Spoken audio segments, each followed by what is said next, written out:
Welcome back, Defenders. Currently, we're on year 2 of Russia's disastrous invasion of Ukraine. Now, don't worry, I still consider you all to be my friends, but I do want to switch up my opener and start saying, welcome back, Defenders, because that's what you are.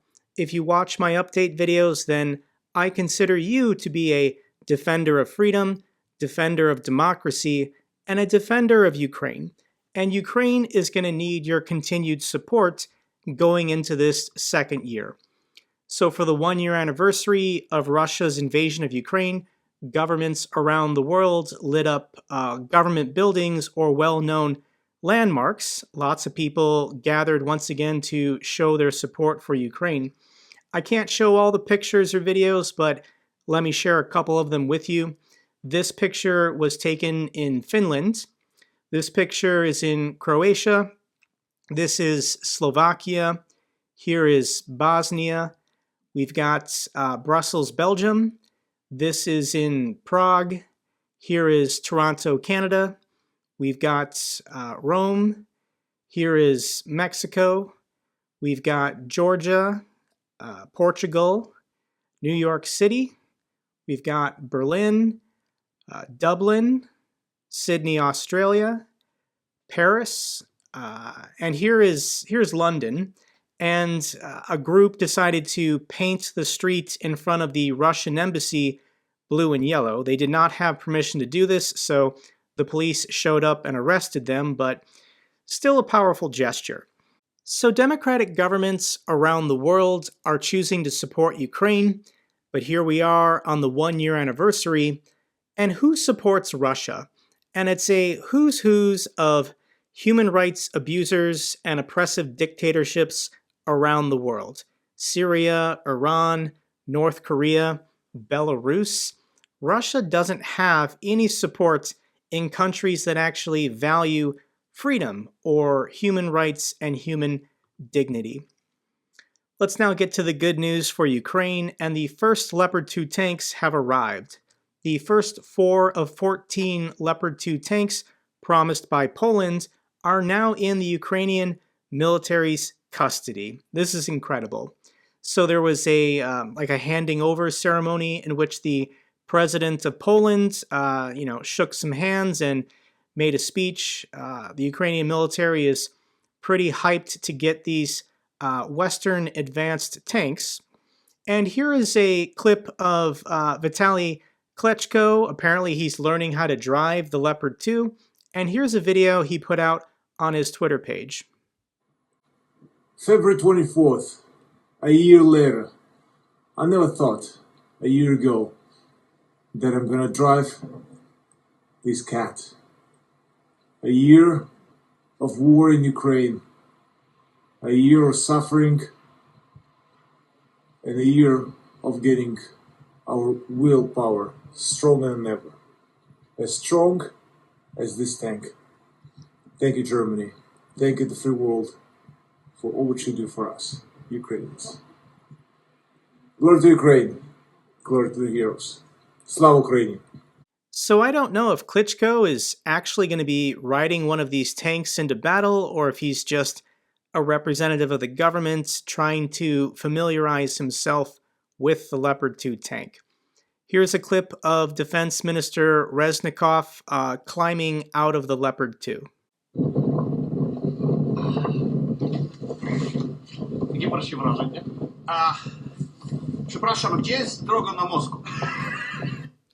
So he says, "Excuse me, where is the road to Moscow?"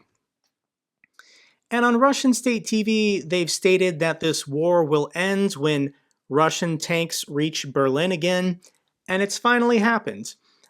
Ukraine has sent a blown-up Russian tank to Berlin, and it's being put on public display in front of the Russian embassy. So there you go, Russia. Your tanks have finally reached Berlin again.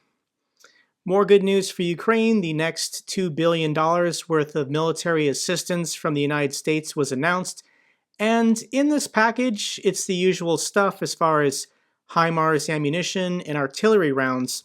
But $2 billion, and they don't say how many of these drones are being provided, but this was the security package of drones. Ukraine gets huge boost in deadly drone capabilities from the United States, anti-tank loitering munitions, long-range strike capabilities, and high-endurance vertical takeoff drones are all on the latest package. So the Jump 20 is a recon drone. The Altius 600 and the Switchblade 600. Allegedly, this is a Javelin missile inside of a drone that can destroy a Russian tank at 40 kilometers away. I don't know if we've gotten good video of this occurring with a Switchblade 600, but maybe now that we're a year into this war, the company that makes these has figured out how to mass produce them and get them into the Ukrainian military's hands. Additionally, the EU has approved its 10th package of sanctions on Russia over the Ukraine war. There's always more individuals and companies that can be sanctioned, have their assets frozen or seized, and just make it more difficult for people to do business with the Russians. It all adds up in aggregate, and I do think that Russia is heading for an economic calamity at some point this year. Let's now check in on the front lines, and Bakhmut continues to hold. I've been saying this in my update videos on this channel for 4 months now. But the situation does appear to be getting a little dire. The only way to effectively resupply the forces in the city is this small country road right here. And the Russians have been trying to push from both the south and the north to cut off this road. If this happens, then the forces in the city can effectively be resupplied, and they need to pull back to a more defensible position.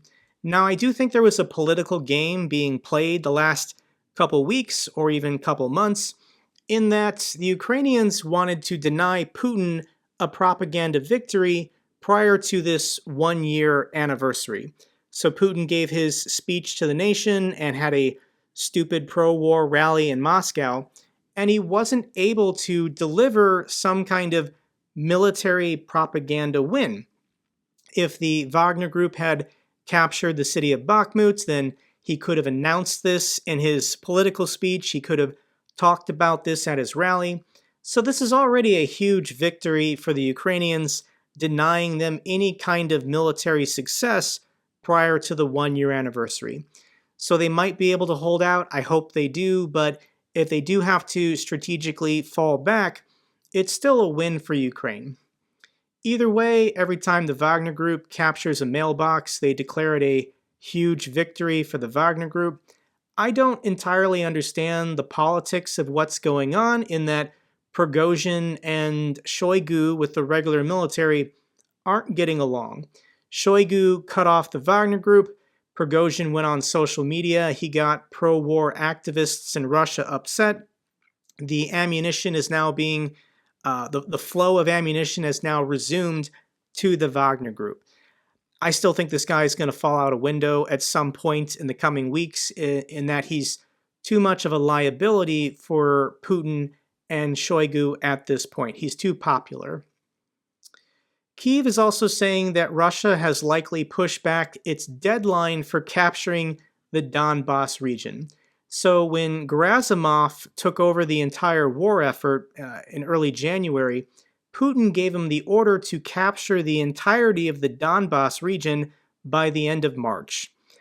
We're currently at the end of February, and they still haven't taken Bakhmut. There's no way they're ever getting Sloviansk and Kramatorsk. So they're once again moving the goalpost, and I don't know what their agenda or goal now is. Russia is never capturing the Donbas region. Let's check in with a frontline defender. This is one of my favorites. His name is Roman, and here's his update from a couple days ago. It's Roman again from Bakhmut.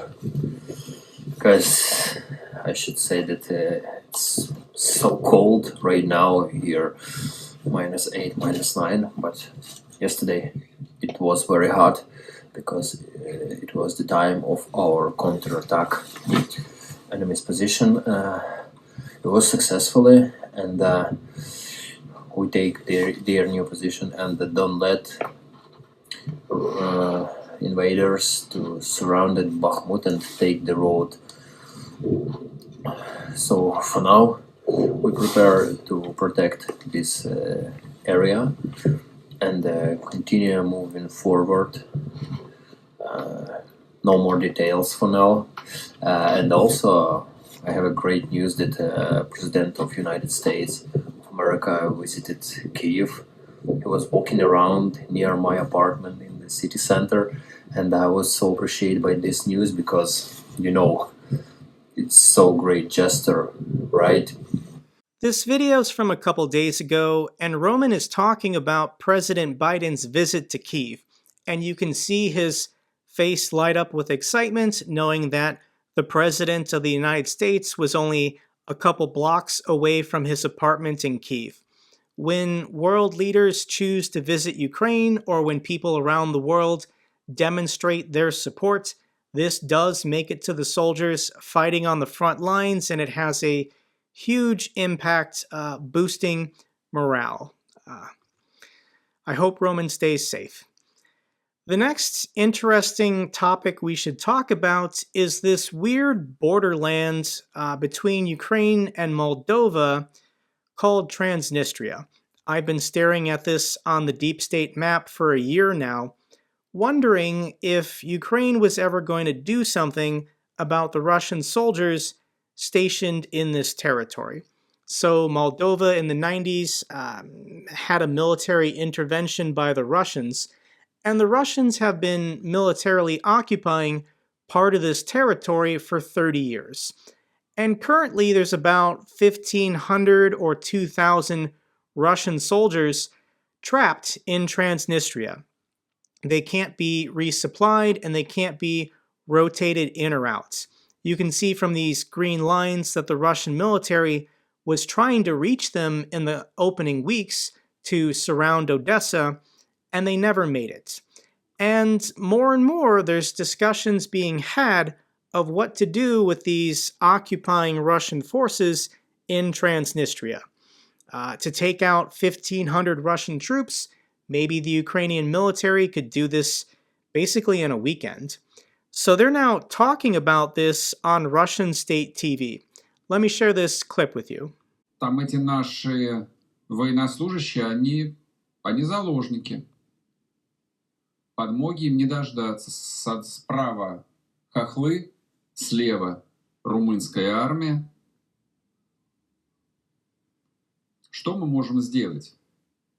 И вообще, можно ли как-то эту ситуацию, по крайней мере, разрядить хотя бы на время? То есть навсегда ее разрядить нельзя. Там Приднестровский кризис, его так или иначе придется решить. Вот его не решали несколько десятилетий, но его придется решать. Я боюсь также, причем как и украинский кризис, его придется решать. It has to be solved one way or another. And there were these bizarre reports coming out that Russia had plans to seize the airport in Moldova in order to resupply and rotate their forces in Transnistria. And that's never going to happen. So the question is, what does the government of Moldova want Ukraine to do? So let me share this video with you of the president of Moldova, Sandu, and this is what she recently said on the one-year anniversary. Moldova stands with brave Ukrainians. Your enemy is ruthless, but Ukraine is strong. And you are not alone. The world has your back. Your hero's courage warrants your victory. It gives us hope for peace. Slava Ukraini. So the current civilian government of Moldova is supportive of Ukraine. They know that they're next if Ukraine falls. So I think there is going to be some discussions had in the coming weeks of should the Ukrainian military knock off these Russian troops. And they don't need to go into any civilian centers. They don't have to go into any of the cities of Transnistria. I think the border region population is around 500,000 people. All they have to do is take the Russian military bases. I think there's two of them, and one of them is in Kabasana, and it's right on the border with Ukraine. So here is one of the Russian military bases, and this apparently has one of the largest ammunition depots in Europe. So I'm sure the Ukrainian military would love to seize this and put it to work. So here is a live reaction of the Russian soldiers trapped in Transnistria. But I actually think this is a way out for them. I would view this as a win-win-win if the Ukrainian military attacked these Russian military bases. Because all they have to do is tell the Russian soldiers, hey, you should surrender, we'll process you as prisoners of war, and we'll immediately exchange you for Ukrainian prisoners of war from Russia. So Moldova would finally get rid of these Russian forces. Russia wouldn't have to worry about this border region anymore. They wouldn't be occupying it. They would get their soldiers back, and Ukraine would get rid of this basically dagger in their back. Plus, they'd get some POWs returned to them. But Russia's not going to go for this, even if I would argue it's to their benefit in the short term, because this would be a huge propaganda and strategic loss for them.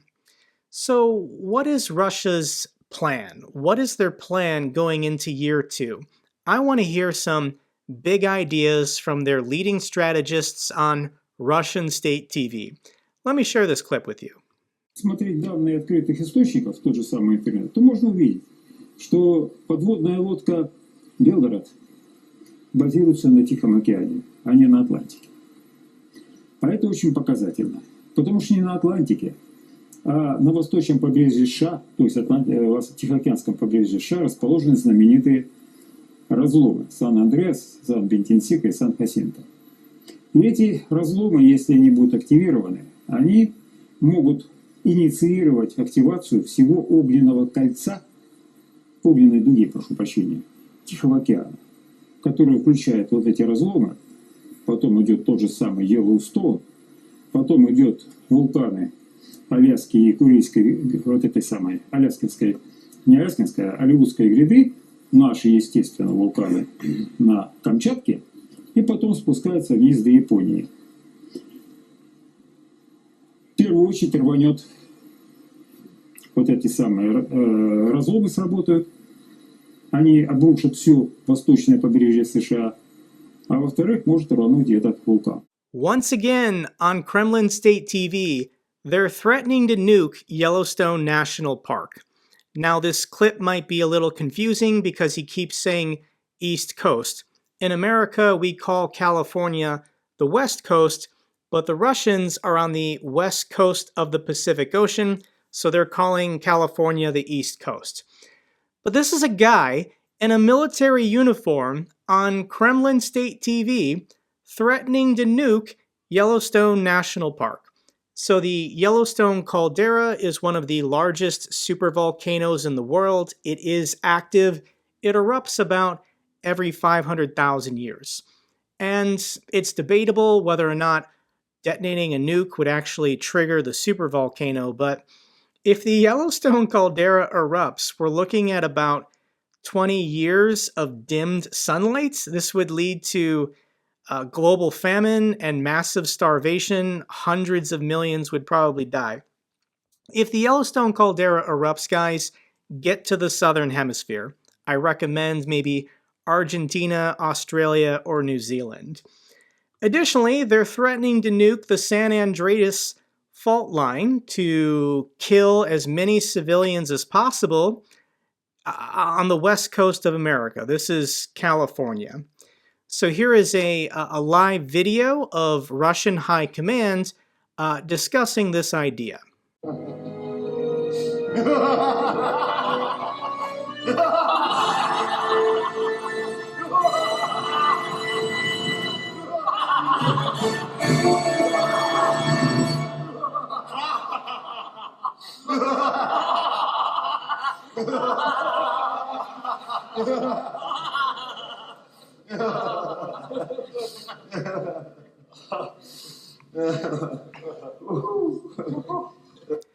I don't know if this clip will be blocked for copyright reasons. This is from the movie Austin Powers, but I really wanted to show this clip to draw a contrast to how cartoonishly stupid and cartoonishly evil the Russians are. To be publicly discussing, for military members to be publicly discussing nuking a supervolcano or the San Andreas Fault Line. It just shows you how weak and pathetic the Russian military is, that they don't know how to win this war in Ukraine with their ground forces, their conventional forces. They're stupid and they're evil and like a James Bond villain. They got to be stopped. So what the heck have the Chinese been up to? And a Chinese proposal to end the war in Ukraine? Not quite. A position paper unveiled by Beijing pushing for a ceasefire in Ukraine has been met skeptically by many experts and Western officials who question China's ability to broker a truce given its growing ties with Russia. So sorry, China, you're not a neutral, good faith actor that can broker some kind of peace negotiation, but you do make some interesting points. And their proposals are not really controversial in any way. Respecting the sovereignty of all countries, abandoning the Cold War mentality, ceasing hostilities, resuming peace talks, resolving the humanitarian crisis, protecting civilians and POWs, keeping nuclear power plants safe, reducing strategic risks, facilitating grain exports, stopping unilateral sanctions, keeping industrial and supply chains stable, promoting post-conflict reconstruction. So this 12-point plan, it's Russia. That's the one in violation of all of these. Not respecting civilians or POWs, stopping, grain exports and disrupting supply chains. This is what Russia is doing, not Ukraine. So President Zelensky has given qualified support for China's new pronouncements on the war, saying Beijing's interest is not bad. And I think what the Ukrainians are doing is pretty smart.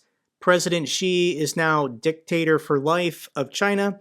He's never leaving office. He's never giving up power.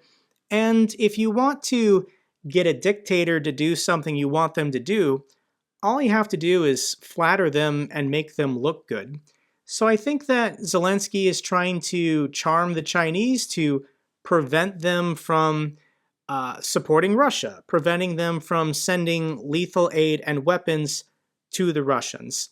All you have to do is make China look good, and maybe they'll do it. Maybe they'll refuse to send weapons to the Russians. I do want to share this quote from Republican Senator Lindsey Graham, and he said it would be incredibly stupid of China to give Putin lethal weapons to use in Ukraine. Lindsey Graham said it would be dumber than dirt of China to support Putin with weapons. It would be like buying a ticket on the Titanic after you saw the movie. So hopefully China just stays out of it. I think it would be very bad for their economy, given sanctions would be put on them if they provided lethal aid to Russia. Last couple feel-good clips for you. The first one is of an Azerbaijani journalist who asked President Zelensky if he could have a selfie with him. Пан президент, мой син просив з вами зробити селфі. Можливо? Можливо. Почнемо з дитини. Я зрозумів, що головне, а потім питання.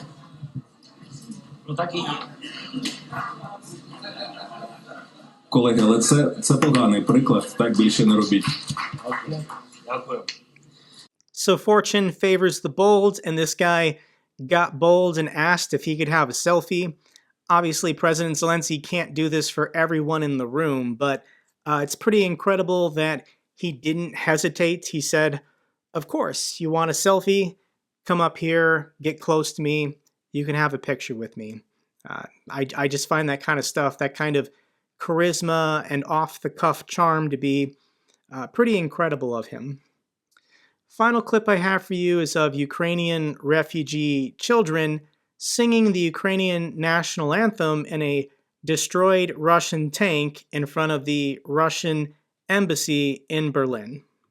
Ця доля змінуть наші воріженьки, як роса на сонці. Запануєм і ми, браття, у своїй сторонці. Душу й тіло ми положим за нашу свободу і покажем, що ми браття козацького роду. That's all for this update video. Glory to Ukraine, glory to the heroes. If you found this video informative, give me a thumbs up, best way to support my channel. Comments or questions, let me know down below. I love hearing from you guys. Till the next video, take care, be safe.